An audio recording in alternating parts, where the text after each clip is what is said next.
ओम शांति। ओम शांति। आज की तारीख है 9 जनवरी 2023। साकार महावाक्य। बाबा कहते, मीठे बच्चे, मरजीवा बने हो तो सब कुछ भूल जाओ। मीठे बच्चे, मरजीवा बने हो तो सब कुछ भूल जाओ। एक बाप जो सुनाते हैं वही सुनो। एक बाप जो सुनाते हैं वही सुनो और बाप को याद करो। तुम ही संग बैठो। बाबा कहते, मीठे बच्चे, मरजीवा बने हो तो सब कुछ भूल जाओ। एक बाप जो सुनाते हैं वही सुनो और बाप को याद करो। तुम ही संग बैठो। 2 प्रश्न है। पहला प्रश्न, सदगति दाता बाप बच्चों की सदगति के लिए कौन सी शिक्षा देते हैं? सदगति दाता बाप बच्चों की सदगति के लिए कौन सी शिक्षा देते हैं? उत्तर, बाबा कहते, बच्चे, सदगति में जाने के लिए। बाबा कहते, बच्चे, सदगति में जाने के लिए अशरीरी बन बाप और चक्र को याद करो। योग से तुम एवर हेल्दी, निरोगी बन जाएंगे। योग से तुम एवर हेल्दी, निरोगी बन जाएंगे। फिर तुम्हें कोई भी कर्म कूटने नहीं पड़ेंगे। फिर तुम्हें कोई भी कर्म कूटने नहीं पड़ेंगे। सदगति दाता बाप बच्चों की सदगति के लिए कौन सी शिक्षा देते हैं?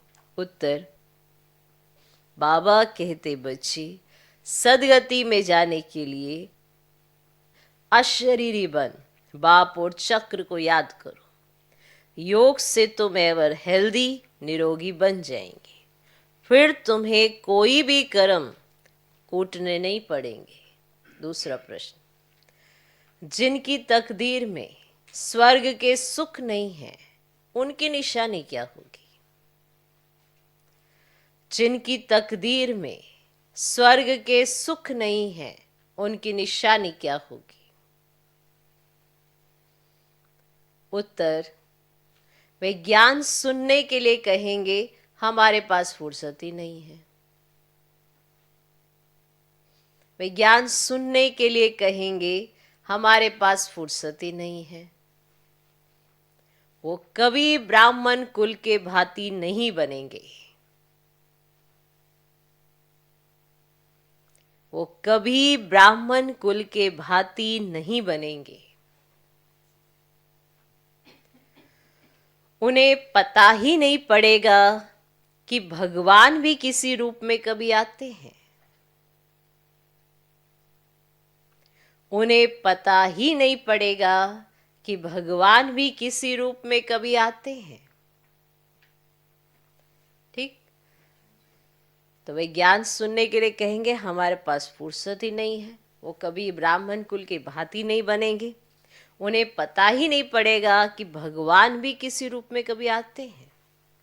आज का गीत है, तुम्हारे बुलाने को जी चाहता है। ओम शांति। भगवान बैठ भक्तों को समझाते हैं। अब भक्त हैं भगवान के बच्चे, सभी है भक्त, बाप है एक। तो बच्चे चाहते हैं एक जन्म तो बाप के साथ भी रहकर देखें। अब देवताओं से भी बहुत जन्म बीते, आसुरी संप्रदाय के साथ भी बहुत जन्म बीते। अब भक्तों की दिल होती है एक जन्म तो भगवान के बनकर भगवान के साथ रहकर देखें। अभी तुम भगवान के बने हो, मर्जीवा बने हो, तो भगवान के साथ रहते हो। अब ये जो अमूल्य अंतिम जीवन है, इसमें तुम परम पिता परमात्मा के साथ रहते हो। और गायन भी है, तुम्ही से खाऊं, तुम्ही से बैठूं, तुम्ही से सुनो, है ना गायन। तो जो मर्जीवा बनते हैं उनके लिए यह जन्म साथ रहना होता है। ये एक ही है ऊंचे ते ऊंचा जन्म। तो बाप भी एक ही बार आते हैं, फिर तो कभी आ नहीं सकेंगे। एक ही बार आकर बच्चों की सर्व कामनाएं पूर्ण कर लेते हैं। भक्ति मार्ग में मांगते बहुत है, साधु संत महात्माओं देवी देवताओं आदि से आधा कल्प से मांगते रहते हैं। और दूसरा जप तप दान पुण्य आदि भी जन्म बाय जन्म करते ही आए हैं। कितने शास्त्र पढ़ते हैं, अनेक शास्त्र मैगजीन आदि बनाते, थकते ही नहीं। तो समझते हैं इनसे भगवान मिलेगा। परंतु अब बाप खुद कहते हैं, तुम जन्म जन्मांतर जो कुछ पढ़े हो, अब ये जो कुछ शास्त्र आदि पढ़ते हो, इनसे कोई मेरी प्राप्ति नहीं होगी। बहुत किताब आदि हैं। अब कृष्ण लोग भी कितना सीखते हैं, अनेक भाषाओं में बहुत कुछ लिखते ही रहते हैं, मनुष्य पढ़ते ही रहते हैं। तो अब बाप कहते जो कुछ पढ़े हो, जो कुछ पढ़े हो वह सब भूल जाओ, अथवा बुद्धि से मार दो, माने डिलीट कर दो। तो बहुत किताब पढ़ते हैं, किताबों में है फलाना भगवान है, फलाना अवतार है। तो अब बाप कहते मैं खुद आता हूँ, तो जो मेरे बनते हैं उनको मैं कहता हूँ इन सब को भूल जाओ। सारे दुनिया की और तुम्हारी बुद्धि में जो बात नहीं थी वह अब मैं तुमको सुनाता हूँ। अब तुम बच्चे समझते हो ना, बरोबर बाबा जो समझाते हैं वे कुछ शास्त्र आदि में है नहीं, ये तो समझते हो ना। तो बाप बहुत गुई है और रमणीक बातें समझाते हैं। ड्रामा के आदि मध्य अंत, रचता और रचना का सारा समाचार तुमको सुनाते हैं। फिर भी कहते हैं अच्छा जास्ती नहीं तो 2 अक्षर ही याद करो, मन मना भव मध्याजी भव। तो ये अक्षर तो भक्ति मार्ग की गीता के हैं, परंतु बाप इसका अर्थ अच्छी रीति समझाते हैं।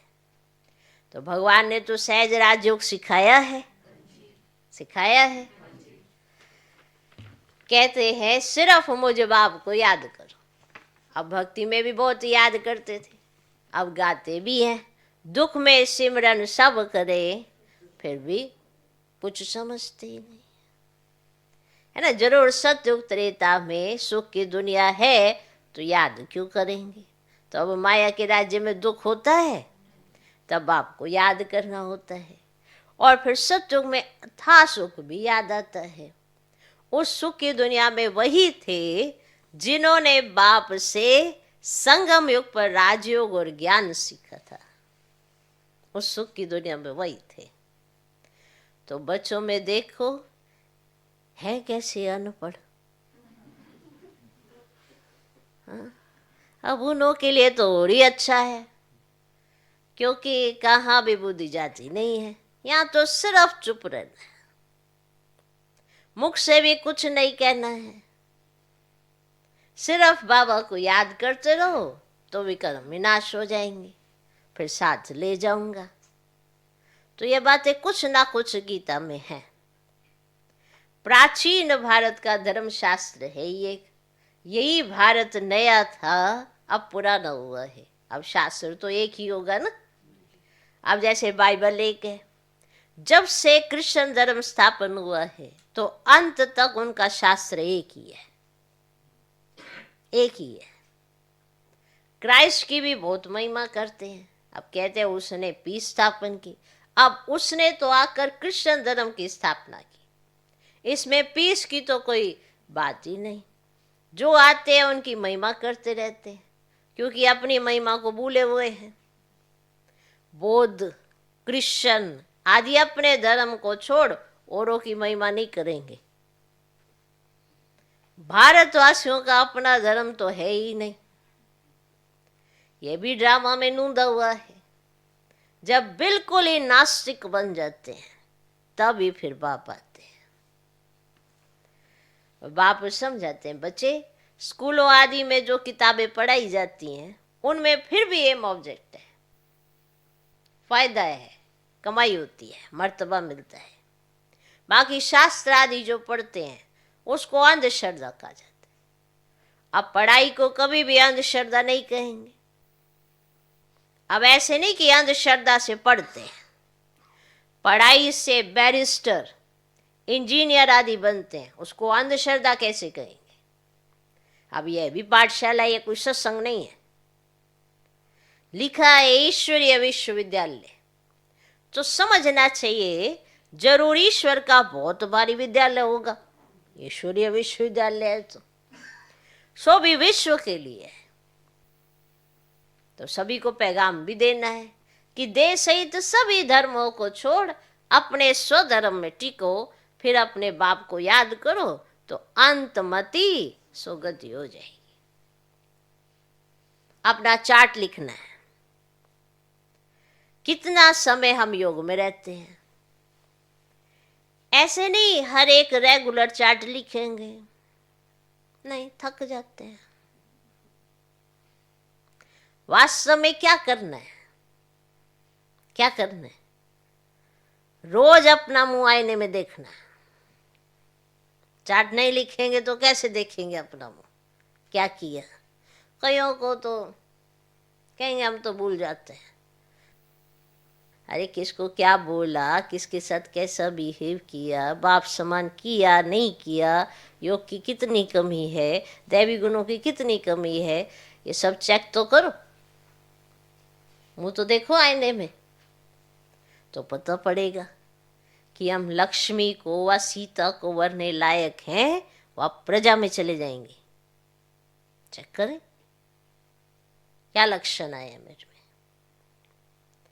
पुरुषार्थ तीव्र कराने के लिए चार्ट लिखने को कहा जाता है, और देख भी सकते हैं कि हमने कितना समय से बाबा को याद किया। सारी दिनचर्या सामने आ जाती है, हमने ये किया, ऐसे किया, ऐसे किया, सब आ जाता है। जैसे छोटेपन से लेकर सारे आयु की जीवन याद रहती है ना, तो क्या एक दिन का याद नहीं पड़ेगा? कैसे कैसे हम भूल जाते हैं, ऐसे कैसे? अब याद नहीं पड़ेगा एक दिन का। देखना है हम बाबा को और चक्र को कितना समय याद करते हैं, ये भी देखना है। ऐसी प्रैक्टिस करने से रुद्रमाला में पिरोने के लिए दौड़ी जल्द पहनेंगे। अब यह है योग की यात्रा, जिसको और कोई जानते ही नहीं तो सिखला कैसे सकेंगे? तुम जानते हो अब बाबा के पास लौटना है। बाबा का वर्षा है ही राजाई, इसीलिए इस पर नाम पड़ा है राजयोग। राजाई पाने का योग है ना। तुम सब राज ऋषि हो, वे हैं हठ योग ऋषि, वे भी पवित्र रहते हैं। राजाई में तो राजा रानी प्रजा सब चाहिए, सन्यासियों में तो राजा रानी है ही नहीं। अब उन्हों का है हद का वैराग्य और तुम्हारा है बेहद का वैराग्य। वे घर बार छोड़ फिर भी इस स्वीकारी दुनिया में ही रहते हैं, और तुम्हारे लिए तो इस दुनिया के बाद फिर है स्वर्ग, दैवी बगीचा, तो वही याद पड़ेगा। तो ये बात बच्चों को बुद्धि में रख सकते हो, रख सकते हो कि नहीं रख सकते हो? बच्चे ही बुद्धि में रख सकते हो, रख सकते हो? बहुत है जो चार्ट लिख भी नहीं सकते, चलते चलते थक पड़ते हैं, चलते चलते थक जाते हैं। बाबा कहते बच्चे अपने पास नोट करो, अपने पास नोट करो कि कितना समय मोस्ट बिलवड बाबा को याद किया, क्योंकि आपने अपना ही टीचर खुद बनना है ना। नोट करो कितना समय मैंने मोस्ट बिलवड बाप को याद किया। जिस बाप की याद से ही वर्षा लेना है, जब राजाई का वर्षा लेना है तो प्रजा भी बनानी है। बाबा स्वर्ग का रचयिता है तो उनसे क्यों नहीं स्वर्ग का वर्षा मिलना चाहिए। बहुत है जिनको स्वर्ग का वर्षा मिलता है, बाकी को शांति मिलती है। तो बाबा सभी को कहते हैं, देह सहित दे के सभी संबंधों को भूलो। तुम अशरीरी आए थे, 84 जन्म हो गए, अब फिर अशरीरी बनो। क्रिश्चियन धर्म वालों को भी कहेंगे, तुम क्राइस्ट के पिछाड़ी आए हो, तुम भी बिगड़ शरीर आए थे, यहां शरीर लेकर पाठ बजाया, अब तुम्हारा भी पाठ पूरा होता है। कलयुग का अंत आ गया है, अब तुम बाप को याद करो। मुक्ति धाम वाले सुनकर बहुत खुश होंगे, वे चाहते ही मुक्ति है, समझते जीवन मुक्ति माना सुख पाकर फिर भी तो दुख में आएंगे, इससे तो मुक्ति अच्छी। यह नहीं जानते कि सुख तो बहुत है, हम आत्माएं परम धाम में बाप के साथ रहने वाली हैं, परंतु परम धाम को अब भूल गए। अब कहते बाप आकर सभी मैसेंजर्स को भेजते हैं, वास्तव में कोई भेजता नहीं है, ये सब ड्रामा बना हुआ है। हम तो सारे ड्रामा को जान गए। तुम बच्चों की बुद्धि में बाप और चक्र याद है तो तुम चक्रवर्ती राजा अवश्य बनेंगे। अब मनुष्य तो समझते यहाँ दुख बहुत है, इसलिए मुक्ति चाहते हैं। अब यह 2 अक्षर गति और सदगति चले आते हैं, परंतु इनका अर्थ तो कोई भी नहीं जानते। तुम बच्चे जानते हो सबका सदगति दाता एक बाप ही है, बाकी सब पतित है, दुनिया ही सारी पतित है। इन अक्षरों पर भी कोई कोई बिगड़ते हैं, ये पतित कहते हैं, ये ऐसा कहते हैं, ऐसा कहते हैं, है ना, कोई कोई बिगड़ते हैं। तो बाप कहते हैं इस शरीर को भी भूल जाओ, तुमको अशरीरी भेजा था, अब भी अशरीरी होकर मेरे साथ चलना है। इसको नॉलेज अथवा शिक्षा कहा जाता है। इस शिक्षा से ही सदगति होती है। अब योग से तुम एवर हेल्दी बनते हो। तुम सतयुग में बहुत सुखी थे, कोई चीज की कमी नहीं थी, दुख देने वाला कोई विकार नहीं था। मोहजीत राजा की कथा सुनाते हैं तो बाबा कहते मैं तुमको ऐसे कर्म सिखाता हूं जो तुमको कभी कर्म कूटने नहीं पड़ेंगे। माना कोई ऐसा कर्म ही नहीं होगा जो तुमको चिंता करनी पड़े, कोई तुम्हें कर्म कूटने नहीं पड़े। वहां ऐसी ठंडी भी नहीं होगी,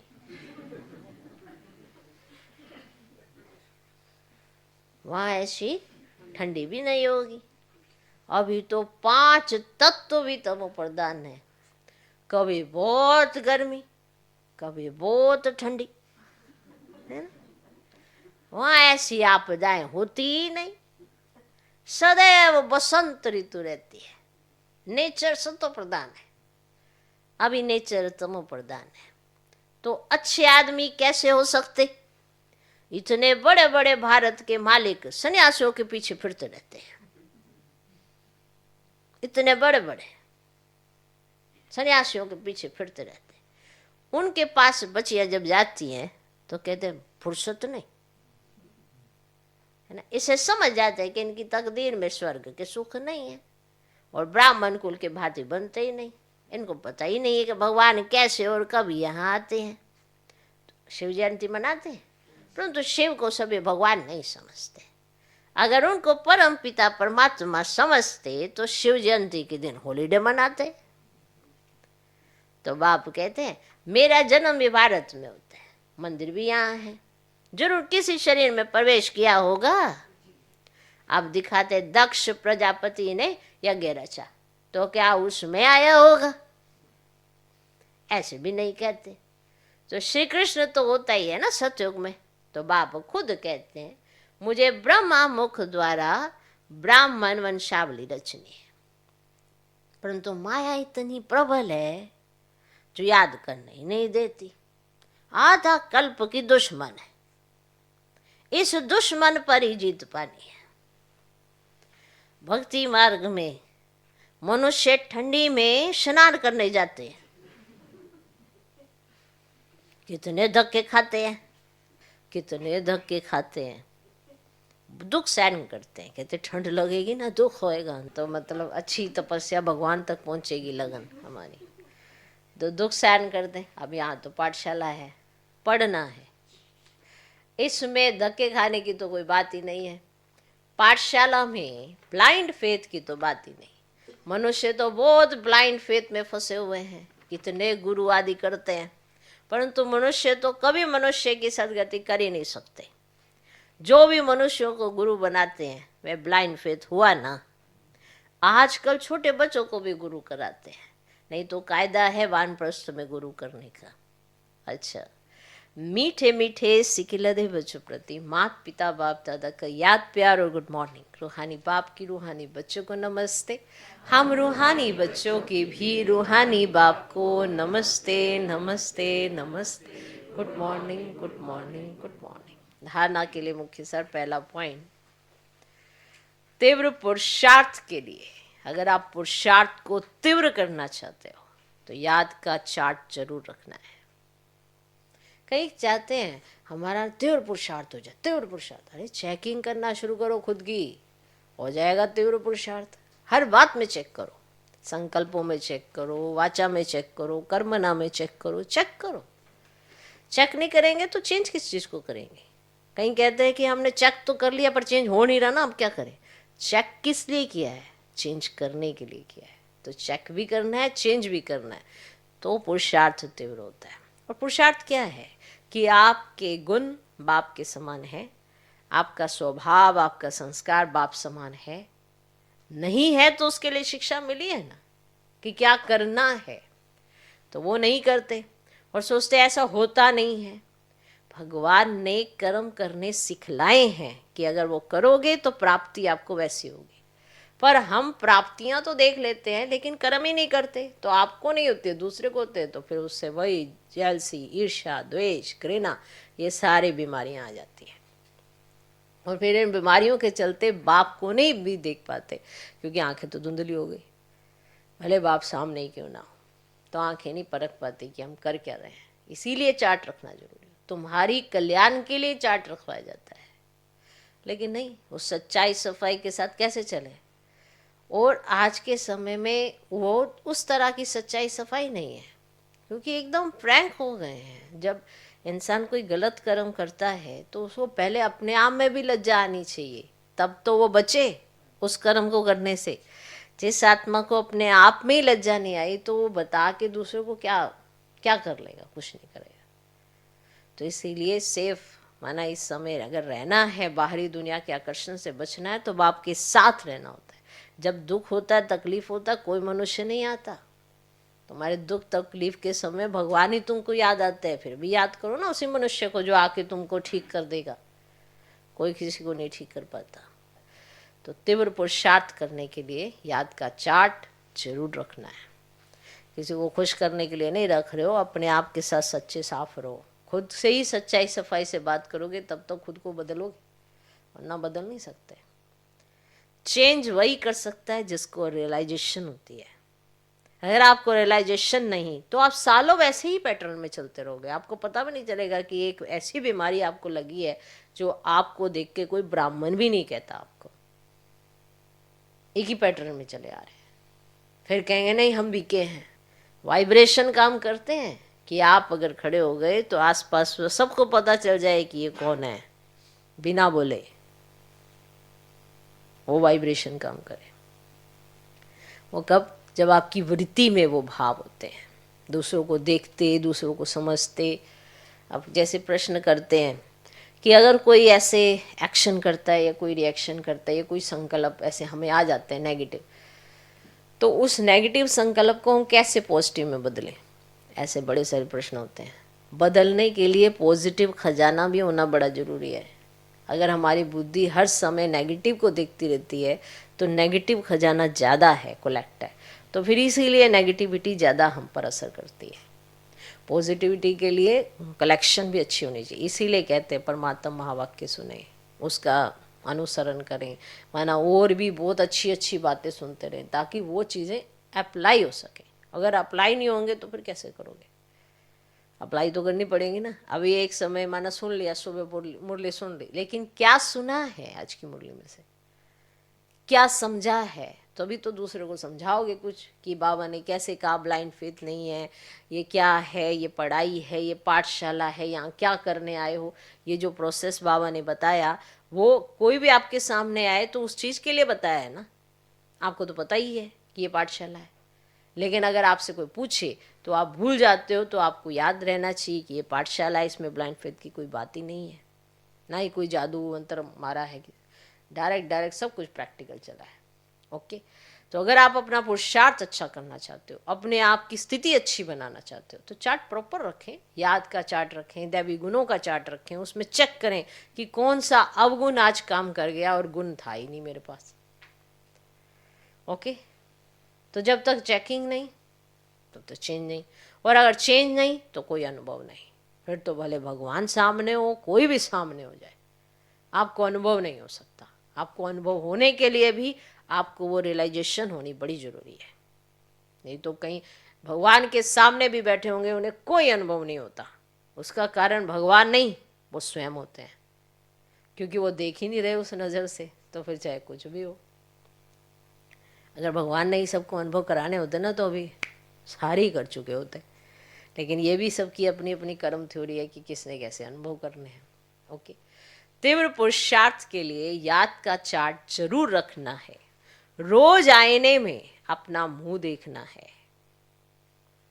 ये मुंह देखना मतलब अपना चार्ट रखोगे, देखोगे कि जो भगवान की शिक्षाएं हैं क्या मैं उसका स्वरूप हूं।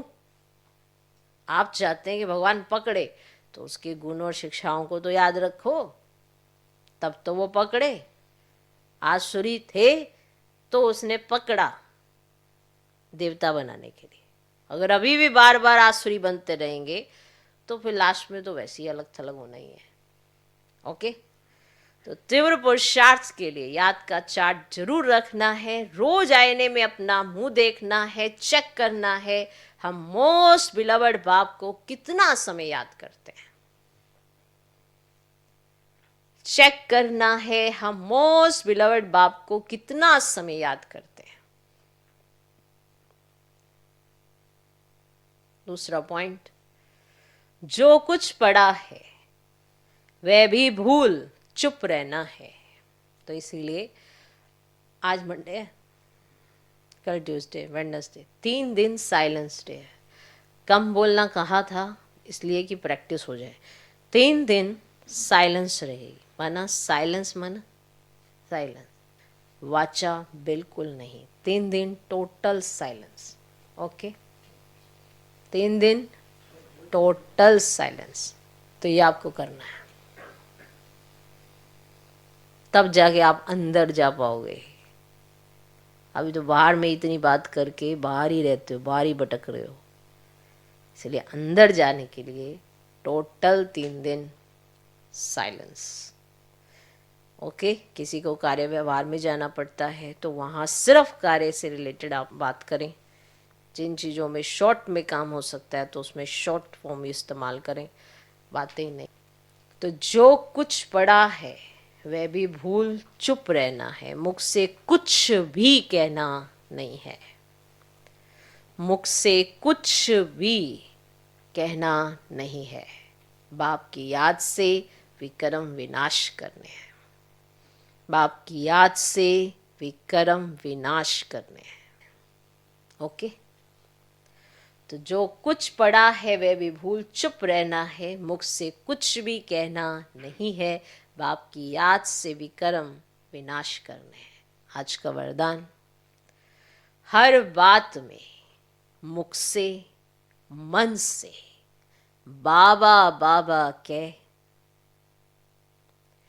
हर बात में मुख से व मन से बाबा बाबा कह मैंपन को समाप्त करने वाले सफलता मूर्त भव।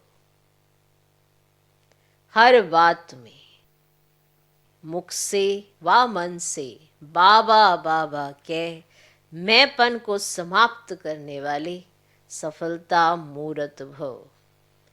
आप अनेक आत्माओं के उमंग उत्साह को बढ़ाने के निमित्त बच्चे कभी भी मैंपन में नहीं आना।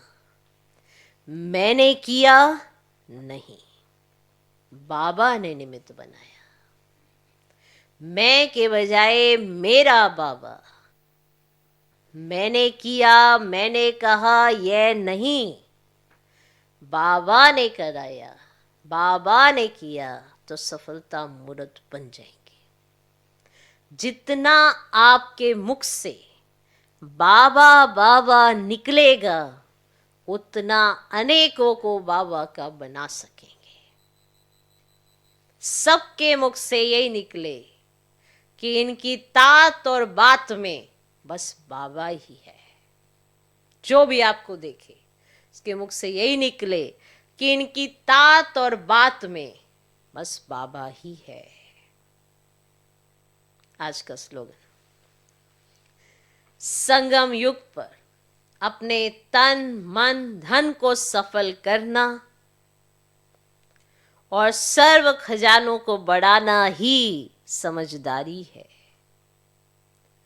संगम युग पर अपने तन मन धन को सफल करना और सर्व खजानों को बढ़ाना ही समझदारी है। हर एक चाहता है कि मैं समझदारी का काम करूं, लेकिन वो समझदारी, सबसे बड़ी समझदारी कौन सी है कि ये पता होना कि ये युग कौन सा है, ये समय कौन सा है, उस समय में वही वाला कार्य करना जो उस समय की डिमांड है। तो ये है संगम युग। इसमें अगर हम अपना तन मन धन सब सफल करते हैं तो खजाने तो मिलेंगे ही मिलेंगे, क्योंकि भगवान पदम गुना देता है। अगर आप संगम योग पर परमात्म कार्य में अपना तन मन धन लगा रहे हो तो उसने तुम्हारे खजाने भर देने हैं। तुम्हें पता भी नहीं चलना कि तुम्हारे सारे कार्य हो कैसे गए। आपको सिर्फ कार्य पता चलेगा, उसकी सफलता आपको कैसे मिल गई ये आपको जादू की तरह लगेगा। इसीलिए इस समय के महत्व को समझो। ये कौन सा समय है? संगम युग पर अपने तन मन धन को सफल करना और सर्व खजानों को बढ़ाना। कोई भी खजाने जो बाबा ने दिए हैं उन्हें आगे लगाओगे, सफल करोगे तो वो बढ़ेंगे। तो यही समझदारी है। ओम शांति।